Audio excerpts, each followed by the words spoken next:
Well, maybe I can start, right? Maybe let's just go around the room to get a sense of where we've reached, because we spoke about this sometime. And but firstly, good evening to my co-panelists, and I'd like to thank IPA for actually picking up this topic once again, the second time this year, and really glad to see the kind of interest this is generating from all quarters in the pharma world. And I do believe that we are at a point where it's gaining significant momentum in adopting digital and analytics. And whether this is being triggered by a vision or productivity or cost competitiveness or regulatory or just staying relevant and future prepared. I do think that as we've seen, the digital analytics is allowing us to stand back and get the big picture, right? And see what's working, what is not working overall for the strategy.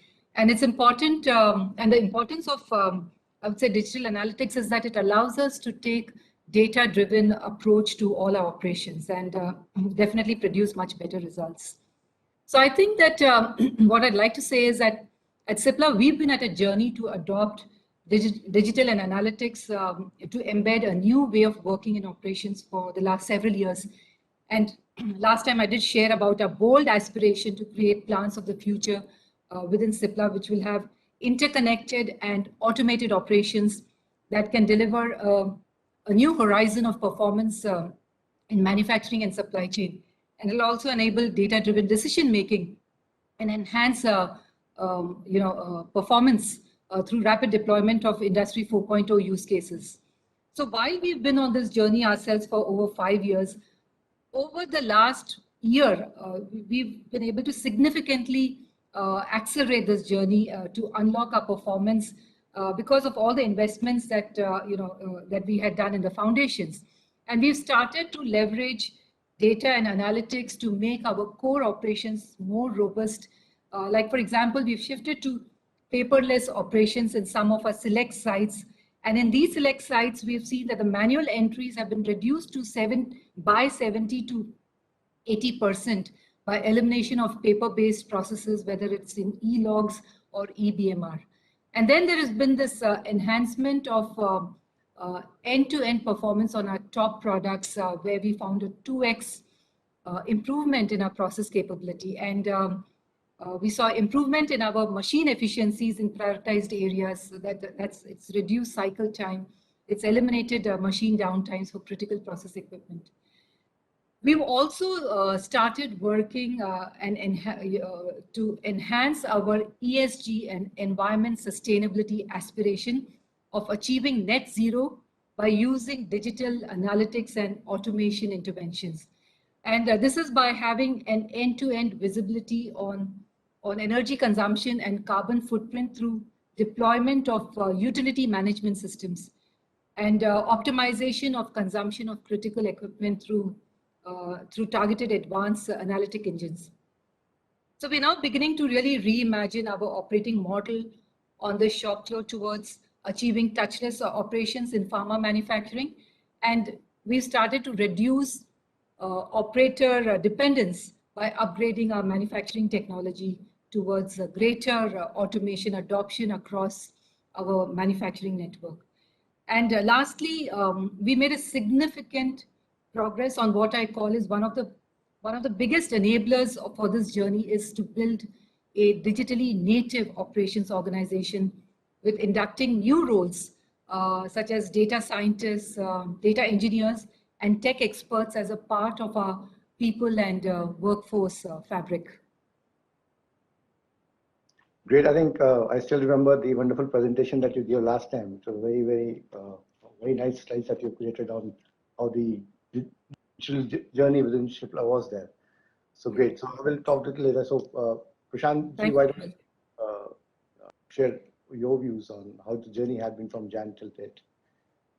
Thank you. So I think Geena already mentioned the context, and she beautifully put it. The way I look at it is most of us, our journey of digitalization began per force, thanks to the regulatory agencies' push. And we obviously confuse some of us. I mean, I'll speak for myself. Digitalization with the QC initiatives initially, right? So it was basically putting the groundwork in place for compliance. And somewhere it complicated the way we were doing things while simplifying it in bits. So there were two worlds getting created: a more complex world, and also a good compliant world wherein data integrity was assured, so on and so forth. Right? As we were doing that, we are also creating two sets of talent within the organization. One which viewed this with suspicion, what does it do to my job? And also people who were definitely going to live behind in this journey, but also people, importantly, who were catching up very fast and understanding this is the future. Now, even the second progression was that pharma, which was and which still is a laggard in efficiency. If you look at industry like an automobile or FMCG, we are still miles away. A change typically would take 100 years in pharma to get triggered. And most, you talk of a software and the entire CSV and validation and every qualification scares most of us out of these initiatives. So, but on a serious note, so we were driven more. The second goal was really after compliance, chasing efficiency, right? So again, it was more around efficiency. Now, when we were doing this, we were trying to do this in bits and pieces. So we interestingly spoke to amongst the top 3 IT organizations in the country for a partnership, but we realized that either they were not really interested in pharma, or we were too small for them, or they were too big for us, whatever, right? It didn't work out. Although we did collaborate with one of them on an energy management solution. Right? They did deliver it, not world class, and but the cost was world class. So we realized that we will have to look at different set of partnerships to get this going. We were also working with smaller organizations, startups on AR, VR, etc., where we began to get some success. We also chose a dashboard management program with again a vendor, but the choice of the location, Sikkim, was not correct, and we did it because we wanted to work it out in an India market-centric manufacturing plan. But there were learnings to be had, not very expensive, but important learnings. And then we realized that the goal that we wanted to take as we went to digital was how to simplify the life of the operator and the shop. I think that is the single-minded focus that we have, simplifying the life of the shop, whether it's that of an analyst, whether that it's that of a supervisor or an operator. And all the solutions that we're trying to chase are solutions around this. How can we investigate quicker and faster?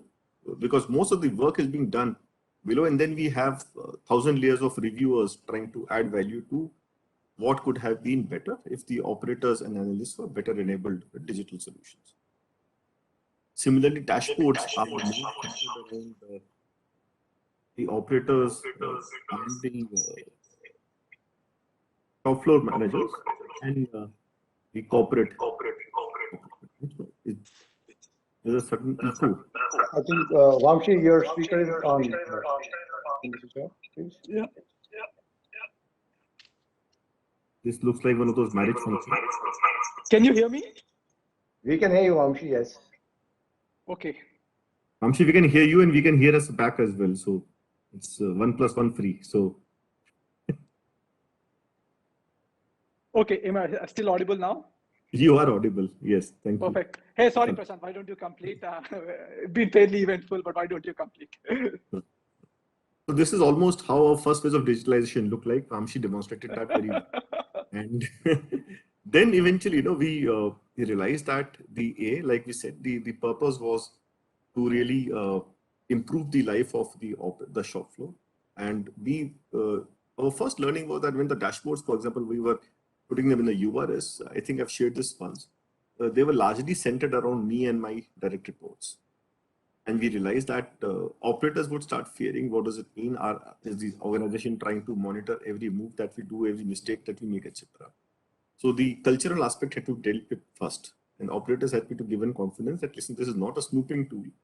This is not going to chase you hour to hour, but this is more around helping you take better decisions and also get help, for example, from your engineering colleagues or QA colleagues for better quick align clearance. So we have chosen a journey of some 11 digital initiatives, let's say, and now we are working to put them together. And I'll speak more about it in the next sessions, but I'm looking forward to this journey being put together. Thank you, Prashant. Thank you for sharing. You can now hear me, right? Yes. Yes, we can. Perfect. I've now also connected from the phone, so I'm not sure what happened, but thank you for bearing with it. So much for a digital analytics transformation. How could it not be a technology glitch? And thank you, Vimal, for holding the fort. Maybe Rajendra, you want to go next, right? And share your opening remarks on how your journey has been. Yeah, thank you, Vamsi, and thanks IPA, for giving this opportunity to talk on the digital analytics, and also thank my co-panelists for sharing their views. So after, we talked in the month of February, in the Lupin, we have done, a lot of things in last 8 months. In the month of March, we started a digital analytics project in Lupin, which was apt as ADAPT, Accelerated Digital and Analytics Performance Transformation. And we started with working with a global consultant who has experience of implementing it in pharma organizations. We started working at one API site and one formulation site. In the month of August, we added one more formulation site. So currently we are working with almost 25 use cases across these 3 sites. And the theme of all these use cases is have the improvements in the efficiency, improving the cost, improving the throughput, how quickly we can turn around the project, how we can improve the quality attributes of our product. And some of the use cases, I will just, try to explain. One is a digital twin of the yield improvements. What is that short band in which I operate to maximize my yield? Using advanced analytics to increase my throughputs. Again, we are using digital twin for dynamic QC scheduling and allocation of Q series. Also, we are working on the process capability improvement for the field product. Also, we are working on the predictive maintenance, reducing the breakdowns, optimizing the utility consumption, with the current fuel price hikes. Very important that we start working on the optimizing utility consumption. Also, augmented reality-based reduction in the changeover times. Advanced analytics for reducing the machine setting times, reducing the microstoppages in various lines. Augmented based, complex analytical testing, which we do, how I can use the augmented reality. How I can use the digital twin on the production schedule. How I can use the gamified, learnings, create the interest. And also on the advanced analytics for finding the root cause. So what has happened from the month of March in all these use cases has been, you require a lot of data collection to start doing the data analysis. And most of our data has been in the paper form.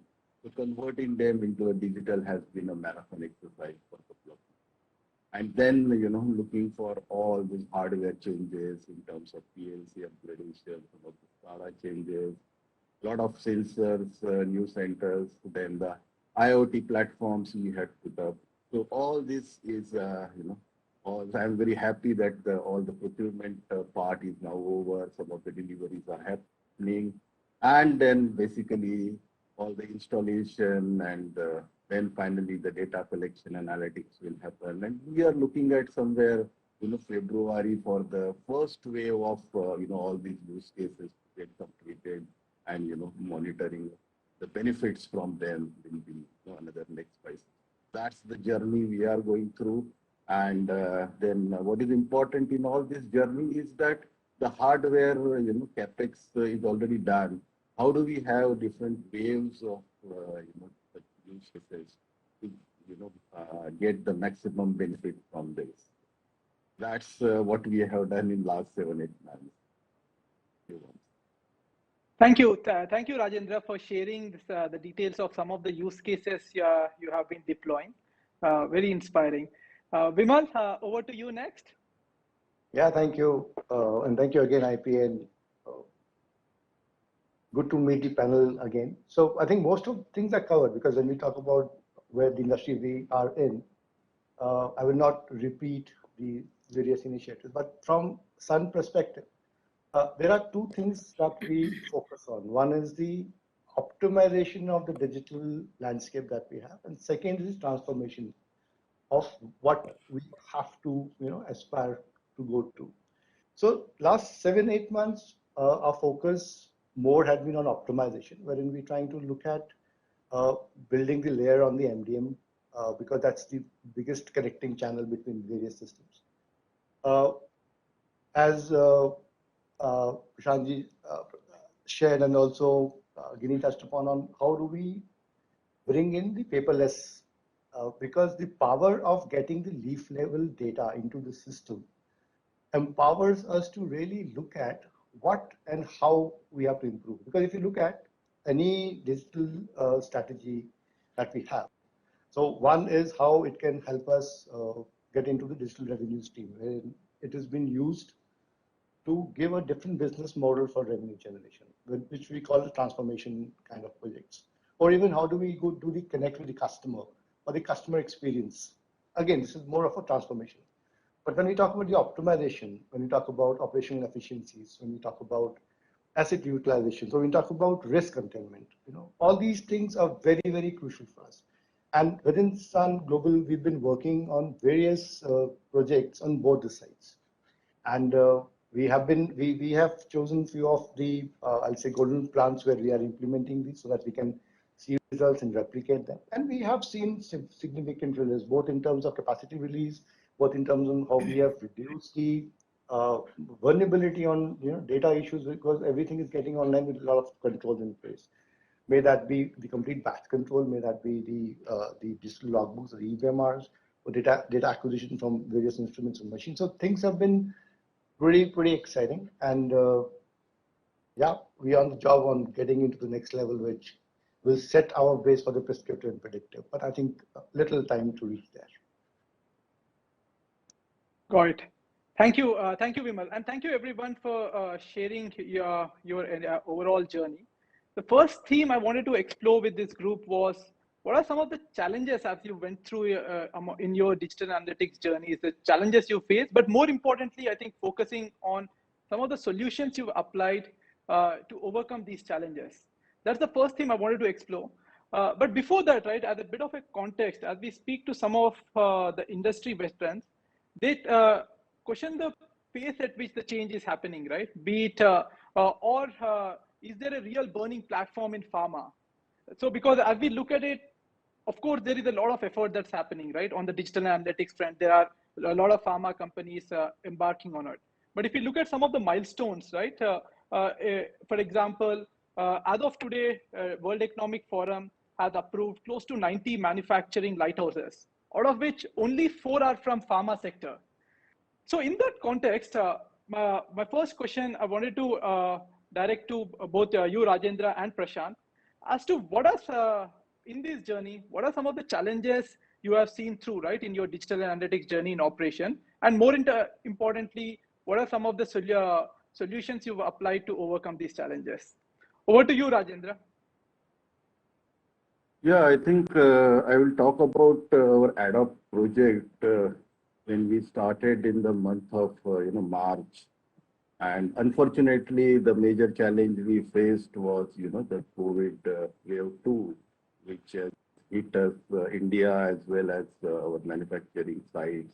So there were it slowed down for a couple of months, but afterwards we have picked up.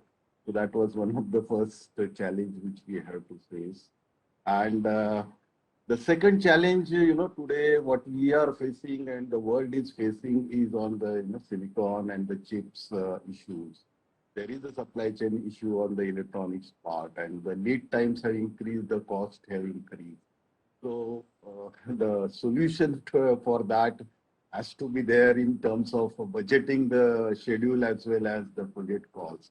You can't do much about the delays which are happening on the deliveries, the cost which has increased. But that's what you have to factor in when you are talking about the capital expenditure and the schedule of your projects. Also, we have to keep in mind that the success rate, whenever we talk about the benefits, what we are going to have from this is sometimes 60 to 70%. To have that patience and so that if you are going to work on, say, looking at the benefits at say 10 use cases, you better start with 15, so that you are at least assured of what the ultimate objective you have on those benefits.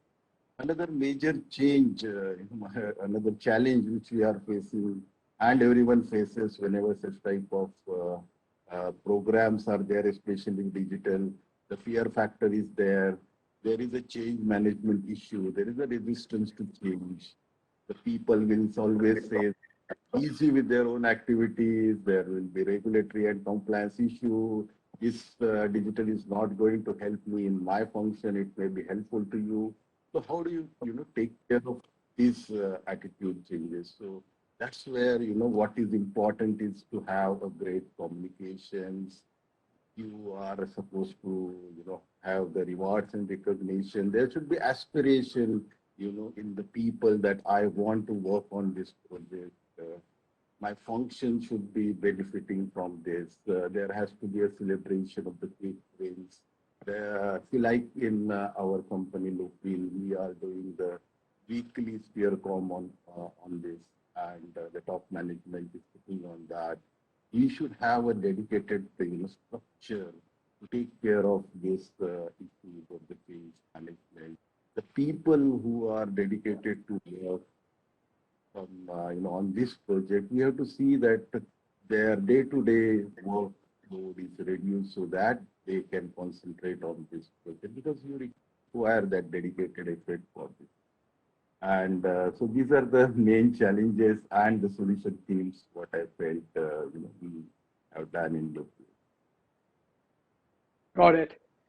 Thank you, Rajendra, and fully agree that change management, while there are a bunch of other technical things, change management still continues to be one of the big themes, right, that you have to drive to make this adapt at scale. Prashant, over to you for your reaction. Yeah. So I'll try to build on all the points that Rajendra very correctly pointed out. The only thing is, I wish you luck if you're going to, instead of 10, going to get a budget approval for 15 or 50. I don't know what you said. So all the best to you. I think number one, it's like building a URS for, if I want to buy an aircraft, right, an A380. It's like trying to build a URS or an aircraft. So you're trying to imagine something which you've never used, and use as in you've flown in it, but you've not really, you don't fully understand an aircraft, right? So how do you write an URS for an aircraft? Digital is, for most formats, very similar, right? So I think the first concept was to visualize the use cases most relevant. When I hear the panel here, what I realize is most consultants have managed to slip the same use cases to almost everybody. And perhaps we should collectively sit and negotiate with the same set of vendors, rather than all of us choosing different vendors and making us guinea pigs. Talking of guinea pigs, I think also what I realize is consultants are also using us as guinea pigs. And I see this in a very serious note, right? What I mean is, I don't think consultants themselves are fully ready and understand, right? They have implemented one White House, lighthouse, something, whatever you call it, right? Somewhere in the globe, and you keep tom-tomming it around, right? So, and when the real talent comes on the ground, right? There is a lack of understanding of depth of complexity which will unfold, and then we are all learning together. So, and we're making mistakes together, and therefore timelines will stretch. That's a challenge that we face, and we are facing, that nobody fully understands the beast that we're buying, and then obviously consultants sell this story and, they build this lighthouse somewhere in the globe. That lighthouse also is actually a half-baked lighthouse. So the ones that we have seen. And that story is being sold, right? Now, the third is the OT and the IT layer. Most pharma big plants are zoos, museums of variety of machinery. And somebody will call it PLC class 1, 2, 3, 4, A, B, C, Z, whatever, right? What it means is these machines don't want to talk to each other. They don't want to talk to us. And we're trying to get these machines to talk to us, in the so-called OT layer. And then the OEMs, some of them, they charge a packet to let you, pull out some information from these machines.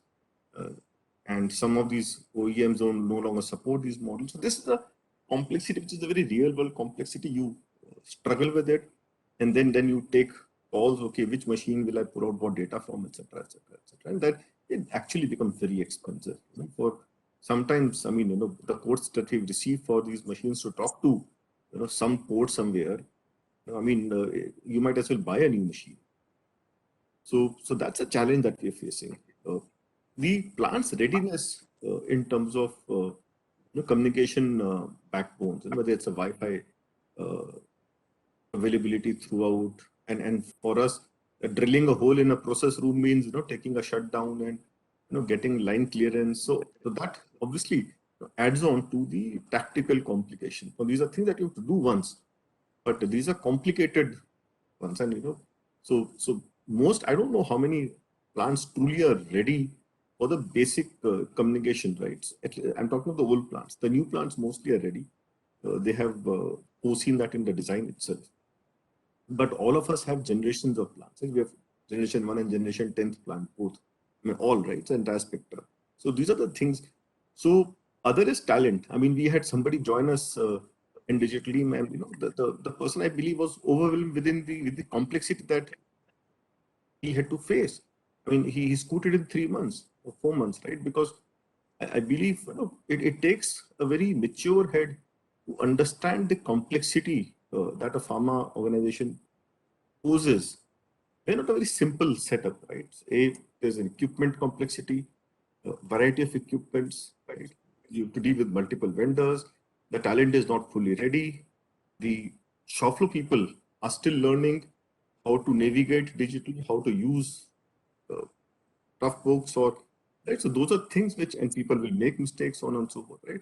So talent availability for this is again a challenge. We're talking of data scientists and data engineers, but truly the challenge that we will see in a few years is how many data scientists and data engineers will truly want to make a living in a pharma organization forever, right? So the projects will get over and they will say, okay, I've learned what I had to, I'll move on, right? So will we be able to retain this talent in what would be non-core for them, right? So McKinsey would have money to buy a quantum black, right? But we cannot buy these data organizations outright and say, okay, we are buying one. So that is the next challenge that we foresee for us. These are what are the solutions? I think solutions, nothing. I mean, in sense, we have to learn the hard way together, and we have to get reconciled to the fact that the consultants are also learning. You can call them global consultants, Indian consultants, universe consultants, whatever. So the learning will happen together. Nobody has the talent ready. Most of these tools, I can promise you, Rajendra, you will see, will be you or I or Cipla or Sun will be the guinea pigs in one of these tools, right? So somewhere I think there's a scope for all the pharma companies to actually come together beyond such platforms and actually exchange notes and be able to perhaps strike contracts with these OEMs, equipment manufacturers on how to simplify our lives. I think there's a huge scope for partnership which exists for all of us. So that's for me one solution. Let us all come together, partner, and make life simple. Because largely this is not I mean, we are all doing the same thing, right? So there's no competitive edge now.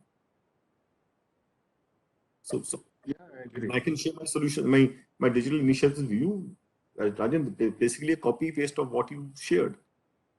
So that is one solution. The second solution is working again with the hardware vendors who have done it at least one plant. So then the replication at other organizations, plants become easier.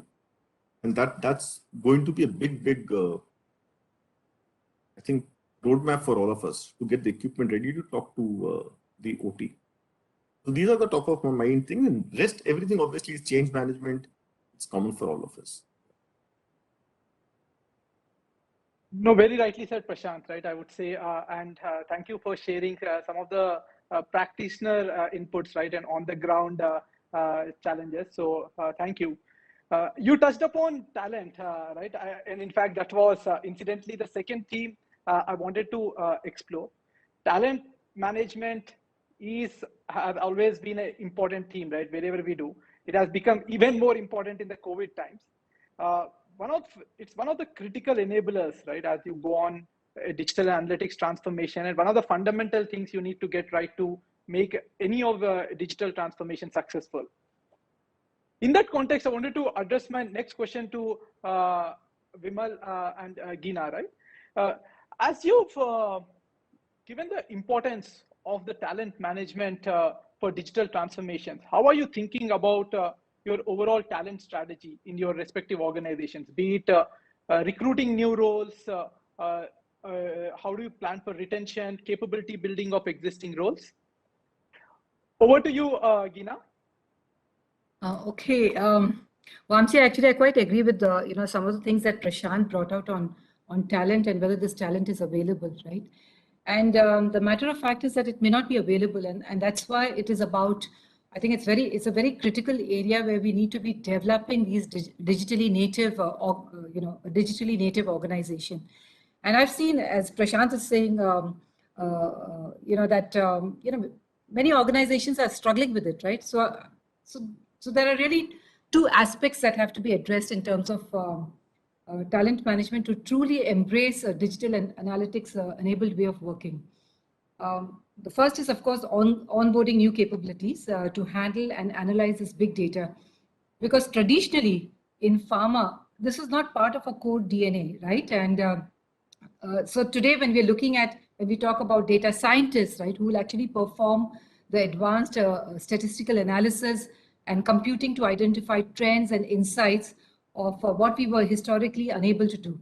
And equally, onboarding data engineers who can now integrate and manage complex data pipelines across different IT and OT data sources. So, any company wanting to embark on this will have to build this capability, and will also have to upskill the current workforce in terms of how to lead the transformation, how to leverage data in solving operations.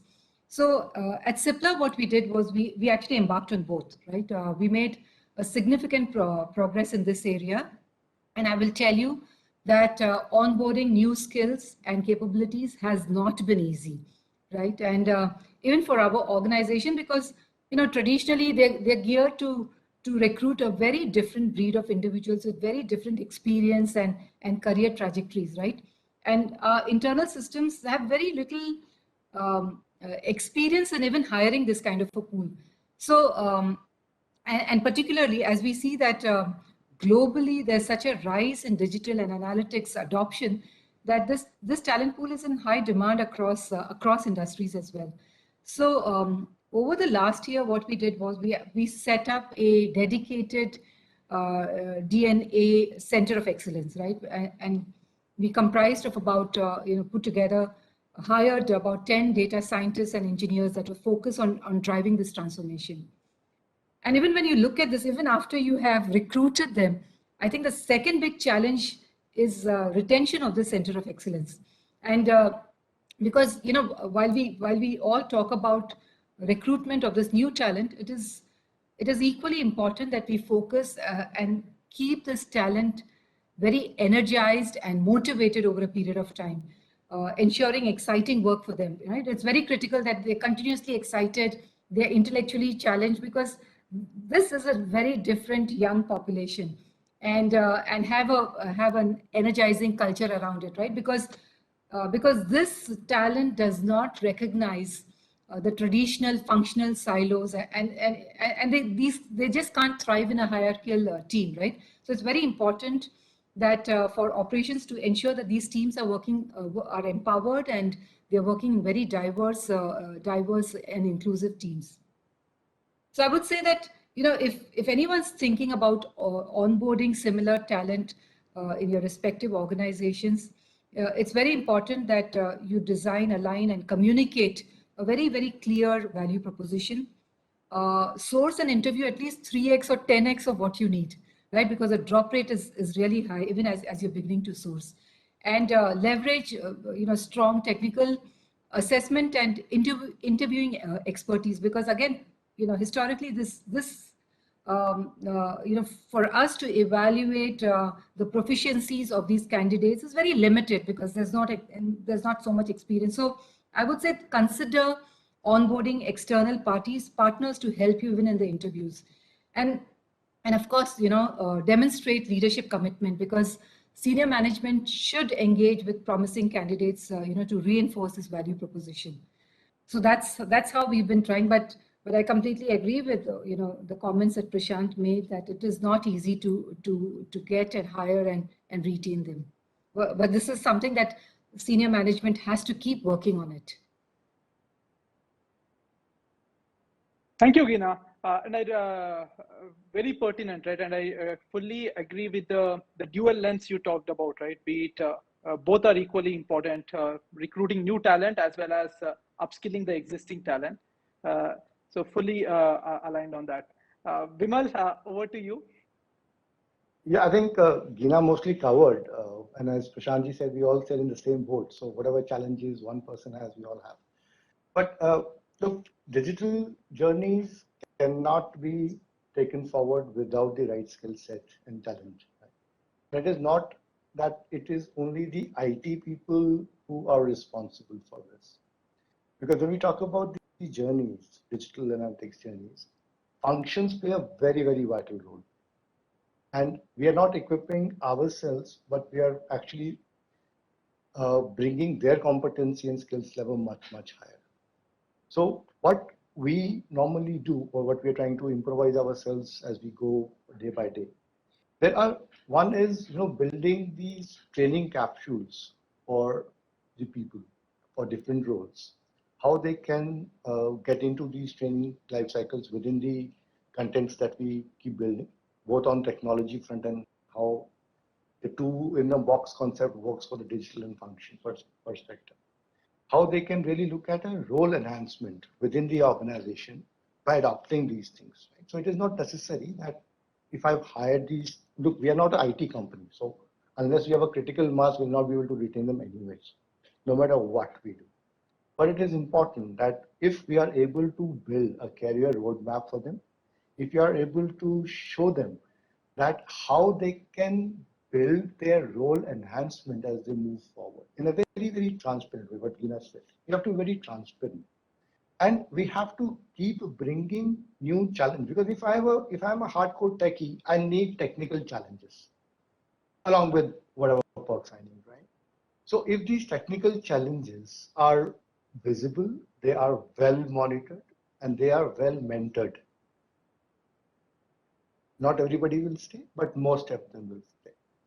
And equally, we should empower our function team, the business users, because they are the people who carry this forward. So if I'm building a very beautiful looking analytics dashboard, it is also important that they understand how to consume it. And that consumption also uplifts their learning skills. And they have to be involved during the entire journey, because if PIT comes up with their own fancy looking dashboard, it will never be adopted. Right? So bringing them to in a box concept, taking them also as part of the journey keeps the excitement on. And wherever we think that we are not reaching the critical mass, we should always get over with a partner, because for us, then the deliverable matters. Face behind the deliver doesn't really matter. Thank you, Vimal.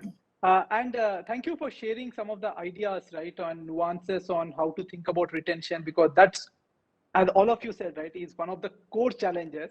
Hiring is a challenge, but I think retaining is an even bigger challenge. So thank you for sharing the ideas. And then moving on, right, as a theme number 3, I wanted to quickly touch upon cyber security. As we've now started connecting some of these legacy equipment, right, and we're integrating the OT and IT layers. On one hand, it's fantastic, right? It's now creating a lot of transparency on data and the power of harnessing the data to drive decision making. But at the same time, as you are now connecting your equipment, which was pretty isolated all the way to your data lake, it's coming with its own set of risks, right? Especially on the cybersecurity front. So, Vimal, this is a question for you. As companies think of this digital and analytics transformations in operation, what are some of the big cybersecurity risks that they should keep in mind?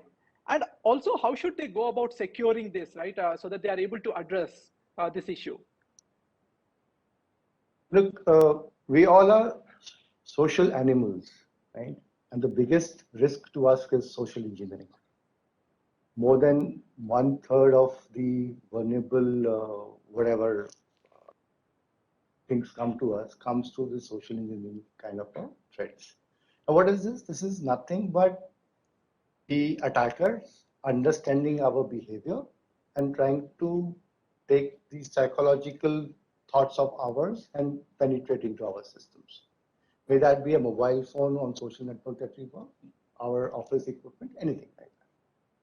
So it's a very most critical thing that we all as laymen or IT experts or business users need to understand. So this social engineering, may that come through phishing or whatever method they will follow, they have a very cute life cycle. So they will first observe us as whom we have to be attacked. Then they will try to establish a connect with us. Now this establishment of connect happens through trusted looking sites or emails, ID and all that stuff. And play with our psychological comfort zone when we know that, okay, I keep looking at these kind of websites or emails, I click and there it goes. So now for us, nothing, there is, when we say 100% security, it doesn't exist, right? It is just like we are walking on the road or I am having my purse in my pocket. I have to be careful myself that I'm not, I don't get hit by any coming vehicle or my pickpocket doesn't happen. So I have to secure myself. Now secure for, if I have to cross a road, I have to understand what my zebra crossing is and all that stuff. That means awareness is critical. Now awareness at all the fronts, from people who especially are working on the computer, right? From an executive to a trainee to the senior management, they all have to understand a good mail and a bad mail. And how do we keep building that awareness is very, very critical. And when we talk about legacy machine getting connected, it's even worse, because when we talk about OT is not easy, because a legacy machine, if I have to do a patch, it may stop the machine, right? Because the system which is inside the operating or whatever PLC programming, if I have to do a patch update, it might even stop my machine, right? So one side I want to do an end-to-end data acquisition, on the other side, there are two machines in between, I can't acquire data. But even if I bring them to the network, then there's a vulnerability, right? So it is important to be very clear on what I will hide and what I will show. Earlier we used to say I have nothing to hide. Now I say we have lots to hide. And this OT thing is very, very critical, because if I have to have a supplier to come and do a patch update, it has to run through the entire process of validation before it is brought back, because there's high vulnerability of opening up the other things. And how we can prevent it, there is no single line statement, but we have to keep looking at the layers. How do we bring in different lines between the system? How do we not ensure that it's two-way communication or a one-way communication of data? How do we keep bringing the awareness between the user group, which is most critical stuff in the whole play? I hope I answered your question. No, absolutely. Thank you, Vimal. And this is a topic which will continue to get a lot more traction. So this will not be the last time, but thank you so much for sharing very helpful insights into this. The last thing I wanted to touch upon in terms of advice, but before I go there, maybe just a quick thought for the audience. If there are any questions you have for the panel, please let it come to the IPA team, and they have to promise me that there is a way they are going to get it to me on chat. So please keep the questions coming. We promise to take at least one or two questions, right, at the end of the panel. In terms of the last theme I wanted to touch upon was what could be the advice, right, to other companies as they think about embarking on this transformation? So we had recently surveyed close to 1100 plus respondents, right, from companies who have undergone these digital transformations. Out of them, 70% mentioned that they believe their digital transformations have stalled. And when we ask why, the respondents feel that the transformations had stalled. 60% of them believe it has because of the reasons which are under control of the organization, right? Be it the organization-wide alignment, be it the adequate resourcing. So these transformations are tough, right? And you guys, all of you are embarked on these transformations. So as you reflect on your journey and some of the learnings you had along the way, what would be your advice to other pharma companies which are thinking of embarking on these transformations? We'll go around the room for this in the order of maybe Prashant, Rajendra, Vimal, and Geena. Starting with you, Prashant. So I think begin by visiting an actual success story. Talk to the people, understand. That would be the first advice, right? Learn from your peer companies, talk to them, understand, right? That would be my first advice. Then rely on consultants or intermediaries who know, what others are doing. So that would be my first advice. The second would be, I think, look at the relevance of the business cases or the use cases to your organization, right? And don't go for one of those Bombay thalis, which serve you 70 dishes, 100 dishes, right? And eventually, you can only have few, right? So, and then you are paying for everything, right? So avoid that. Go for a good a la carte and choose a good partner. You will need a partner, I agree, but choose somebody with demonstrated success in India and global use cases are, in my mind, of extremely limited relevance. I can say also not relevant. So Indian success stories, whether it's in FMCG, it's a big, see, eventually in the OT layer, the capability of the equipment, whether it's a Banbury machine at a tire company or a packing line in FMCG or your packing line in a pharma, right? Basically, it's a machine talking to your OT layer, right?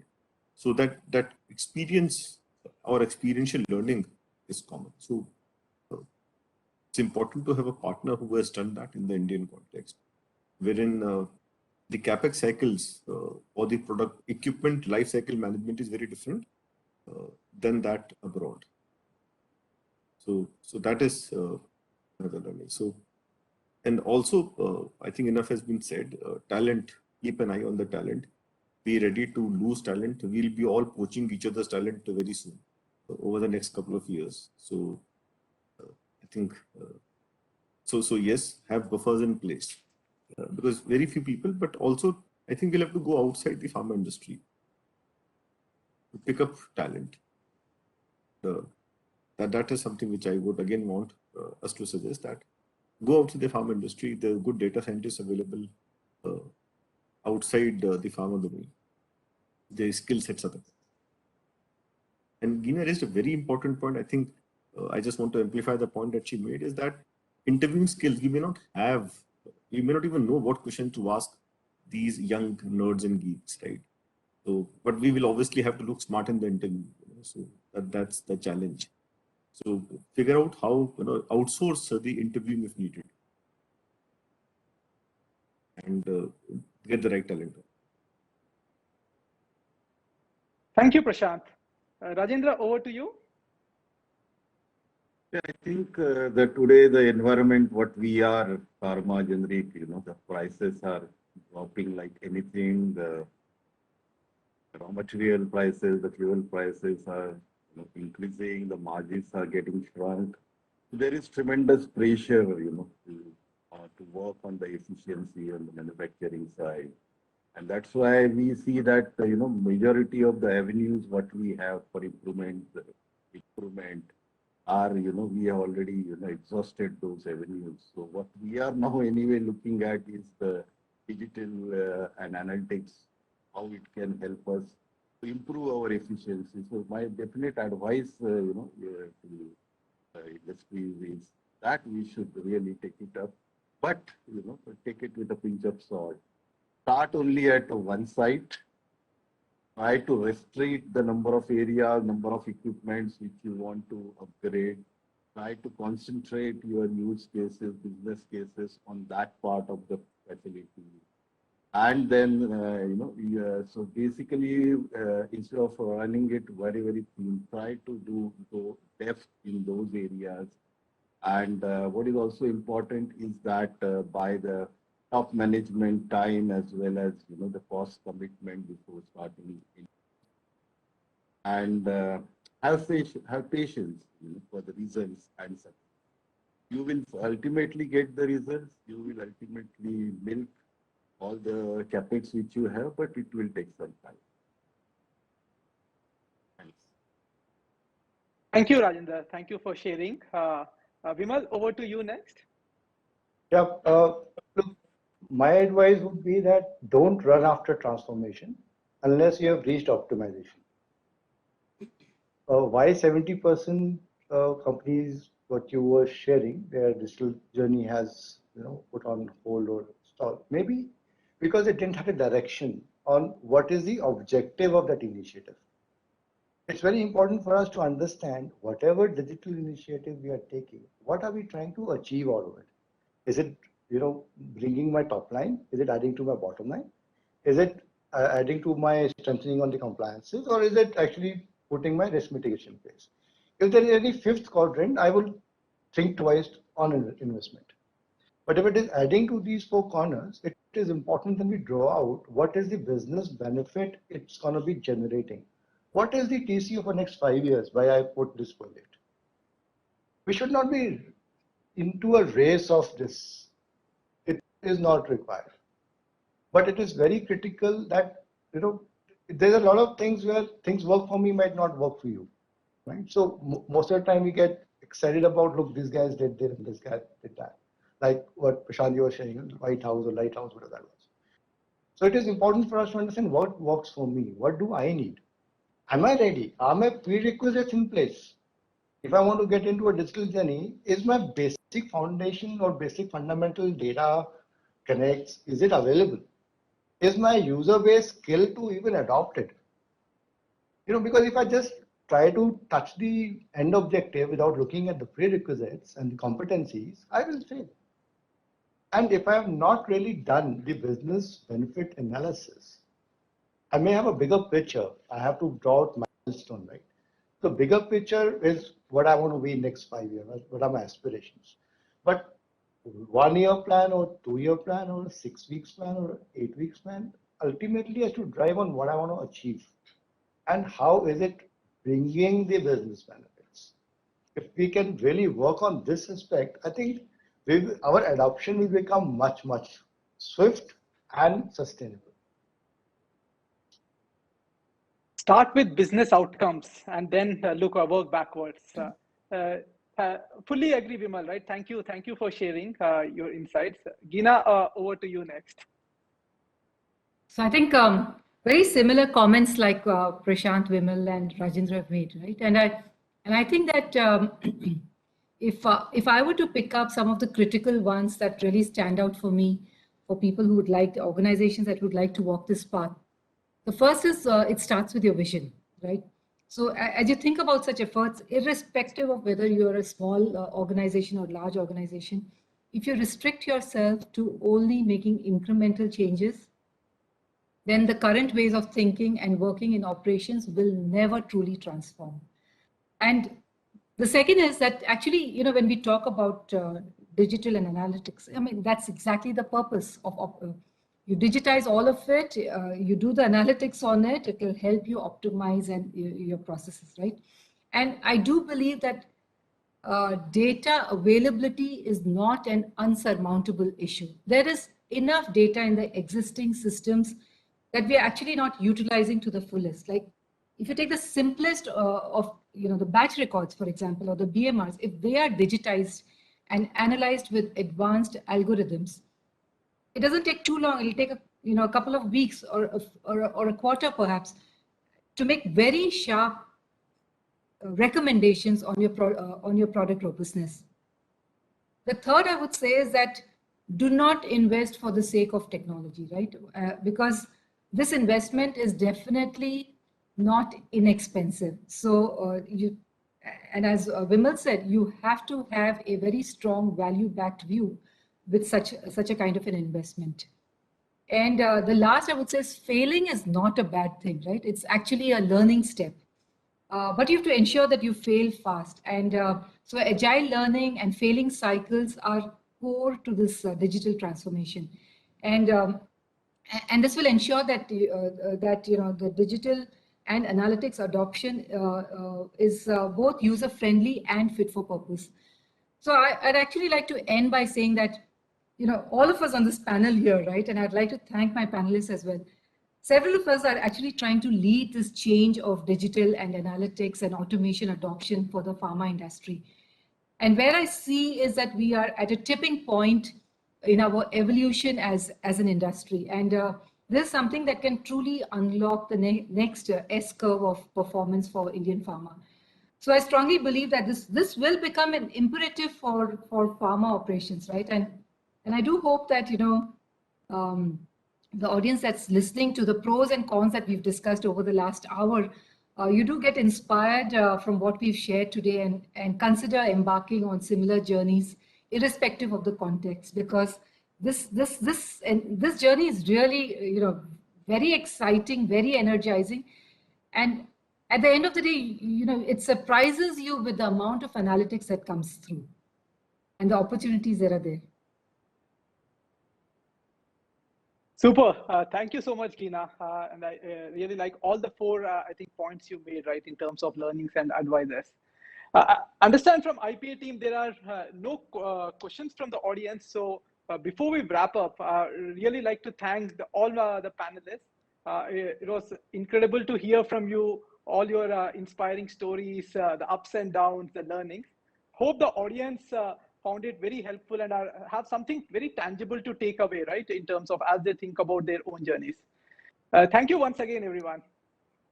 Thank you.